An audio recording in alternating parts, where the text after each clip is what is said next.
Welcome back to my channel Lomzy Sews.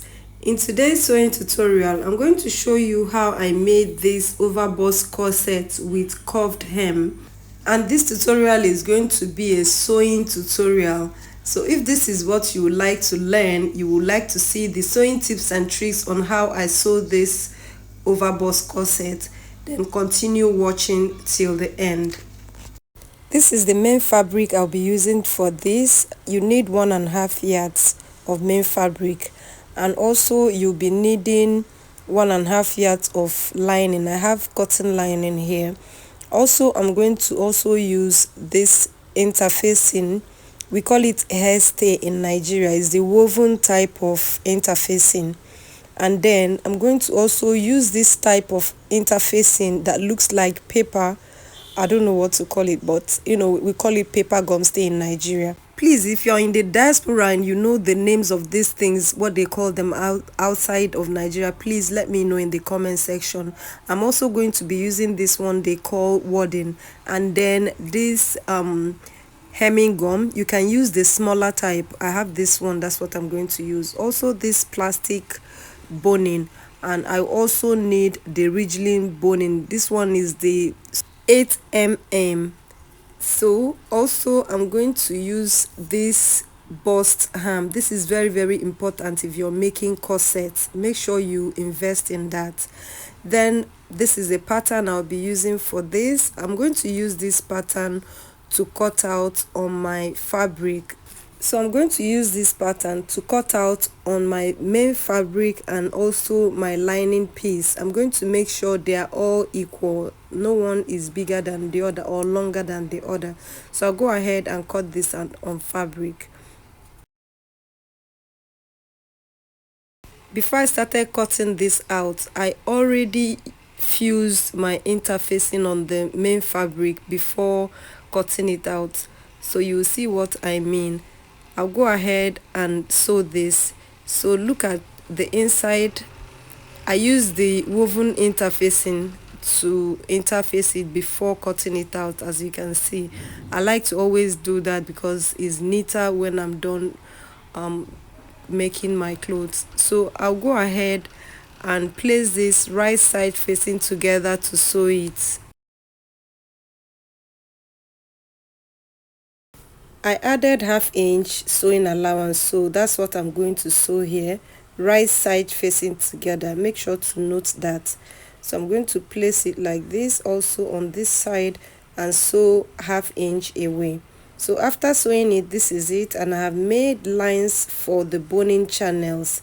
So this is the loops I made for my boning channels. As you can see, I'm going to place it on the boning channels that I made, the lines I made for the boning channels. Just place this like this and sew it. This method is very easy for me to use. I don't like to sew my boning before I close the dress. So this is it after I was done sewing it. Can you see it's already starting to give the structure that I need? You can see.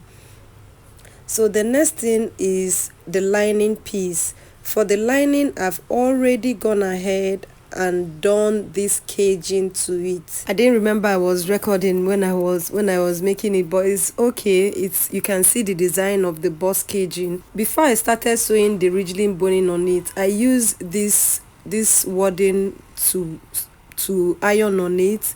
I didn't iron up to the sewing allowance. You can notice that. So next I'm going to go ahead and do what they call fleshing. I don't know why they call this fleshing anyway, but I'm going to use this hemming gum because this wadding is always hard to interface on the fabric. So I'm just going to use this hemming gum, place on it, and also place this wadding on it like this, and then you're going to iron it on it. Make sure you clip any excess off so that it will relax properly. So after doing that, this is how it's looking. You can see at least the boning is not that uncomfortable anymore. So you're going to place your main fabric like this. Can you see from the back? You sew 1/2 inch away, also on the armhole. After sewing it, this is how it's looking. Can you see how neat it is? This is the inside. So next we are going to go over to the back.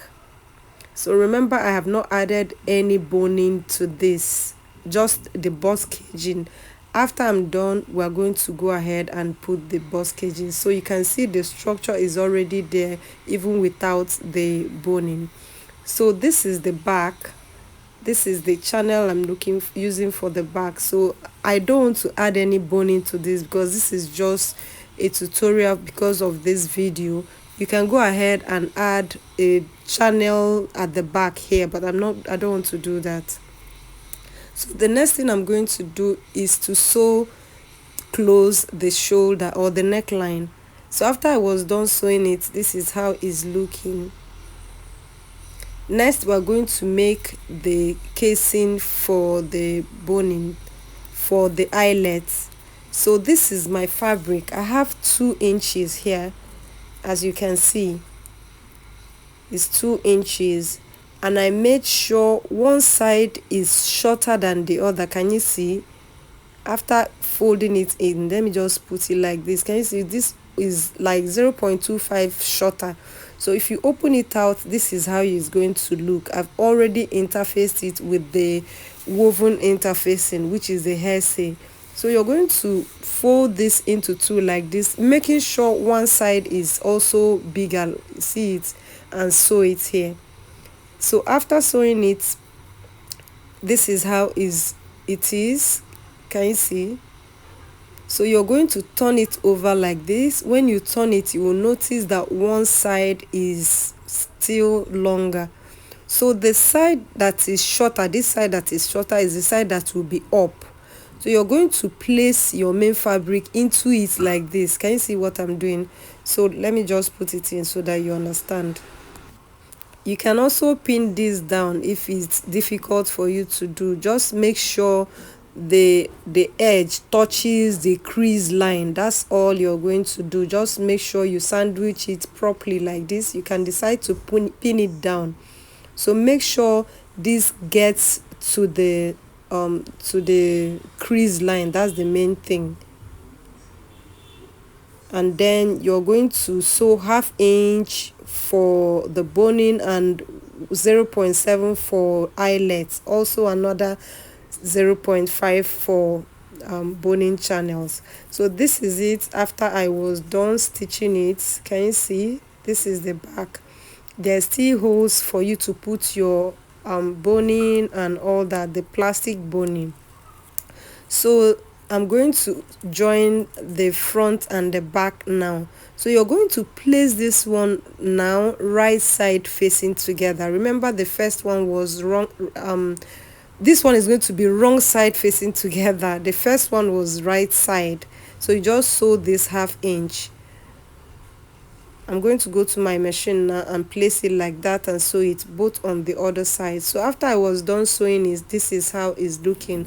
At this point, you can decide to try it on your client to see before you now go ahead and finish off the side.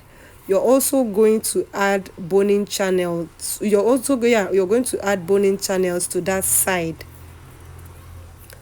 So this is it after I was done. So next thing you're going to do is to use bias to hem the lower parts. I'll do all of that off camera so that this video is not too long. Just to use the 3.5 inches bias to tape the hem. But before you do that, you're going to add the boning into them. Remember, I've not added any boning to them. So I will use this ridgeline boning and pass into these places. So before you do that, you're going to first of all measure the boning you're using. You measure it 1 inch away from the hemline. You're going to cut it out and use your masking tape to tape it and insert it. So I'm going to do all of that off camera and show you how it looks. I shared the sewing tutorial of how I sew the hem of this corset with bias. If you have not been following me on Facebook, make sure to follow me on Facebook at also Lomzy Sews, both on Pinterest, Instagram and Facebook. Just go ahead and use Lomzy Sews. They are all my accounts, so that anytime I upload any sewing tips and tricks on those places, you'll be able to see them, because I shared the tutorial of how I sew this hemline. So guys, I'll show you the final look.